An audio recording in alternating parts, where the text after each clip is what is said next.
you have some mindset where challenge is not an obstacle for you, where difficulties in life is nothing that stops you, but a challenge in life, a conflict that comes up.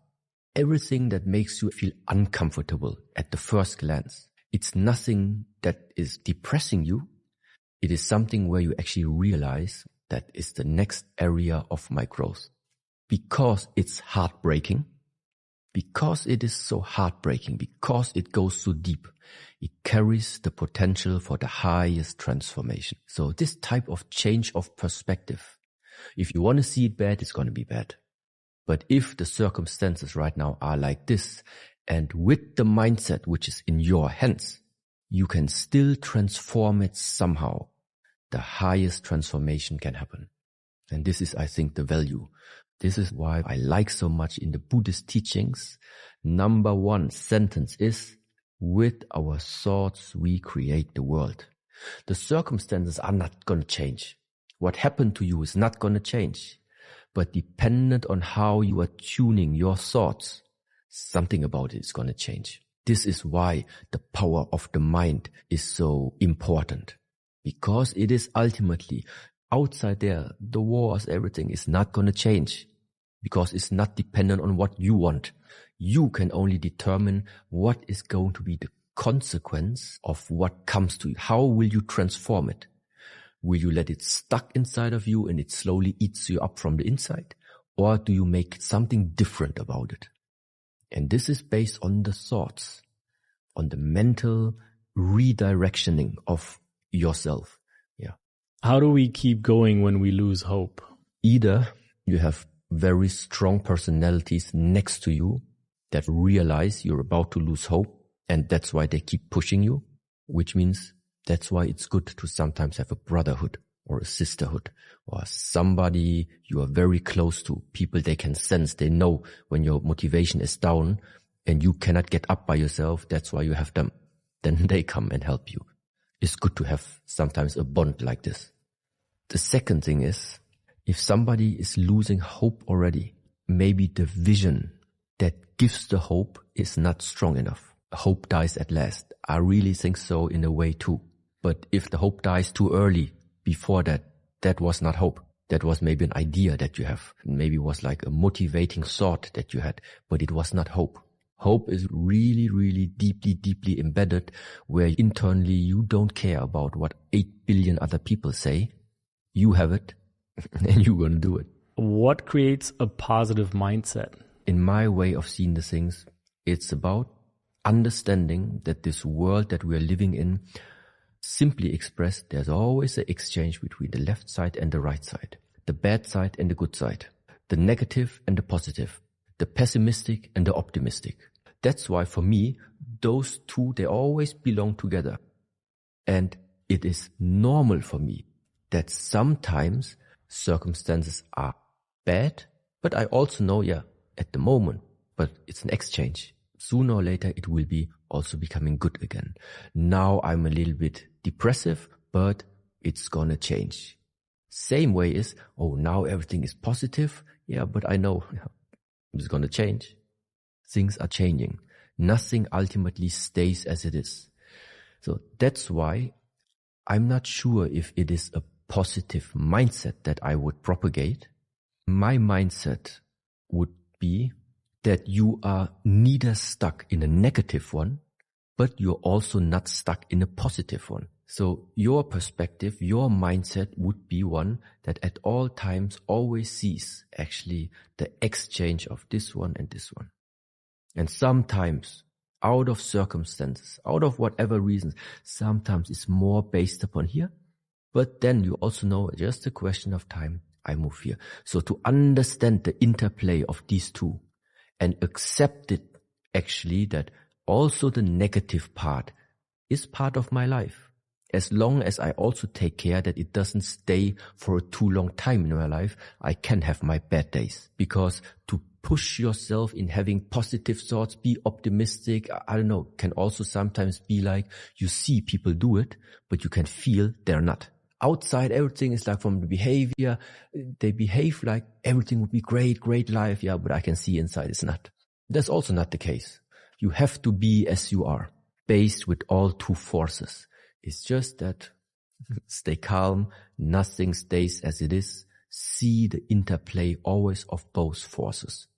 And then get calm about it and regulate it. And then somewhere along the line, maybe it becomes balanced then. It's about fullness. It's about how full do you feel. If somebody wakes up every morning without any goal, without any purpose, but feels just fulfilled, no need for purpose. But I think in the modern society, we find it probably a phenomena. You have everything, more or less. Wake up, but there is this discontentment.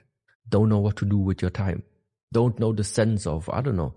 And then I think it would make sense to add, just as a motivator, it makes sense to give your life a purpose. Also meaning you're not searching for it. In the first stage, don't need to search for it, meaning what is my purpose? You have to ask the question, but you don't necessarily search for it. First is you give your life a purpose. So you can say you put yourself a mission statement. First thing is just you need to keep going. You need to do something in order to make use of the lifetime that has been given to you. But along this way, things are going to change. There will come the period you do, and then you realize all the doing actually brought nothing. So maybe you will return back to, it's about the non-doing. And then you do nothing again. But then at the same time you realize, yeah, but with all the non-doing, I don't know, I could do actually much more. Then you start doing again. And along this way, you're going to figure out the middle way for you to live. It's both of them. It's not about being active all the time, and it's also not about being passive all the time. It's about being present in all of these times. What is a healthy relationship? I'm not only talking about human relationships. I'm not talking about love relationships only. There can be many types of relationships. First that just comes to my mind is, in order that there is a type of relation, that means there must be already at least more than two components involved. These components then have a connection. This is number one. If there is no connection, it's difficult to determine any type of relation between them. So first we need a connection. That connection can mean that feeling-wise maybe, based on the emotional, on the feelings, on your emotional states, maybe there is something that is in resonance, which means there is something that two beings have in common. That's why it's resonating. So if this type of connection is already there, then I think it's a good starting point.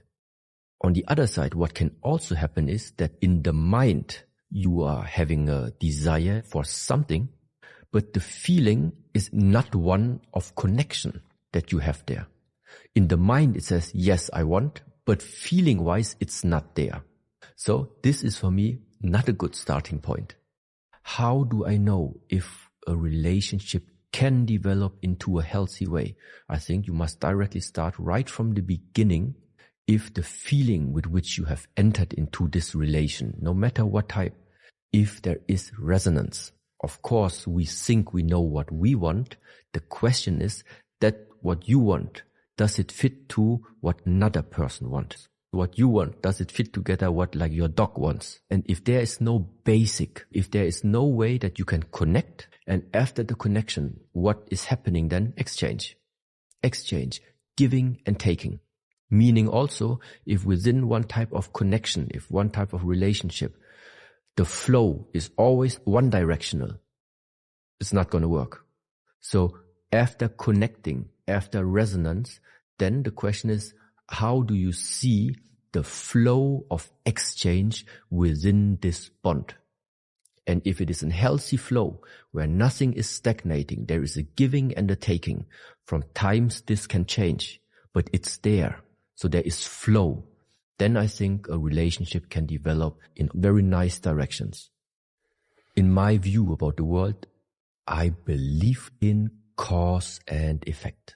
Simply meaning you plant the orange seed, you get an orange tree. You plant the apple seed, get an apple tree. How did I become the way how I am today? I am the effect. Who is the cause? My parents. So why can I be here? Why are we able to talk? Because of my parents. And everything that you can trace back, thanks to my parents, that's why there is gratitude. Why can I do in the martial art field the things that I can do? Because I had teachers that taught me the things. Gratitude to all of the people, all of the masters and teachers that taught me these skills, taught me these methods.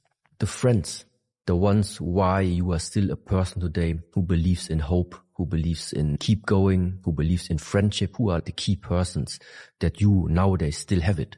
Well, gratitude to all these companions that you have met in your lifetime.